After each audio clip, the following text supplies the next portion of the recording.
একটা কথা আমরা নিশ্চিতভাবে বলতে পারি যে এই চুক্তিগুলো জাতীয় স্বার্থের চেয়ে একটি সীমিত গোষ্ঠীর স্বার্থকে অগ্রাধিকার দিয়েছে।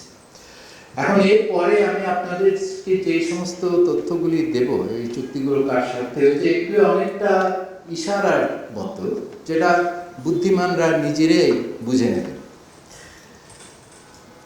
কে উপকৃত হয়েছে? তার মধ্যে বড় বেসরকারি বিদ্যুৎ উৎপাদক আইপিপি, যারা সময়ের সাথে বিভিন্ন প্রযুক্তিতে একাধিক চুক্তি করেছেন বা পেয়েছেন, এবং নির্বাচিত দেশি বিদেশি স্পন্সররা লাভবান হয়েছেন সার্বভৌম গ্যারান্টি এবং আন্তর্জাতিক সালিসি সুরক্ষার মাধ্যমে। অল্প সংখ্যক স্পন্সরদের হাতে চুক্তি কেন্দ্রীকরণ হয়েছে, কনসেন্ট্রেট হয়েছে, যার কারণে তাদের দর কষাকষির সক্ষমতাটা অনেক বৃদ্ধি পেয়েছে। পরবর্তী যখন তারা নেগোশিয়েট করতে যাচ্ছেন চুক্তির যে কোনো বিষয়ে, সরকার তাদের হাতে জিম্মি হয়ে পড়েছে। কিছু অস্বাভাবিক চুক্তির উদাহরণ এই স্লাইডে আমরা দিয়েছি, যে আদানি যেটা দেশের বাইরে বসে বিদ্যুৎ কিন্তু ঝুঁকি যে দেশে আসে সেই দেশে এবং বাংলাদেশের ঝুঁকি সবই বাংলাদেশ সরকারের উপর। এসএস পাওয়ার, এটা ওই বাই ওয়ান গেট ওয়ান ফ্রির মতো একটা ডিল হয়েছে, যে একটা দিয়ে দুটা।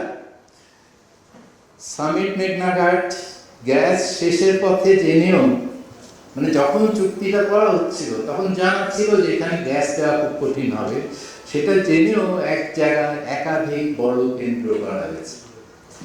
রিলায়েন্সেরটা আরো ইন্টারেস্টিং ব্যাপার, যেটা ভারতে একটা অচল বিদ্যুৎ কেন্দ্র প্ল্যান্ট, সেই প্ল্যান্টটাকে বাংলাদেশে নিয়ে আসা হচ্ছে, যেটা ভারতে চালানো সম্ভব হচ্ছিল না। পায়রা, যেখানে বন্দর ঠিক মতো কাজ করে না, সেখানে কয়লা ভিত্তিক কেন্দ্র করা হয়েছে। কয়লা সেখানে পৌঁছানো এখন খুব কঠিন, এটা আপনারা সবাই ভালো করে জানেন। আর ব্যয় পার্থক্যের বিশ্লেষণে আমরা যেটা দেখতে পেয়েছি, যে আদানি পাওয়ারের সাম্প্রতিক বছরে অন্যান্য বিদ্যুৎ আমদানি উৎস এর তুলনায় উল্লেখযোগ্যভাবে বেশি দামে বিদ্যুৎ সরবরাহ করেছে। আমাদের হিসাবে প্রতি কিলোওয়াট আওয়ারে 4 থেকে 5 সেন্ট অতিমাত্রায়, মানে অতিমূল্যায়িত। গ্যাস ভিত্তিক বিদ্যুৎ কেন্দ্রগুলোর তুলনায় সামিটের খরচ, ইউনিট কস্ট প্রায় দ্বিগুণ। সামিট বরিশাল এইচএফও প্ল্যান্টের যে ইউনিট কস্ট আছে তাদের তুলনায় অনেক ব্যয়বহুল। এসএস পাওয়ার, যেটা কয়লা ভিত্তিক প্ল্যান্ট, সেটা সমমানের কয়লা ভিত্তিক বিকল্পগুলোর মধ্যে সবচেয়ে বেশি ব্যয়বহুল প্রকল্প।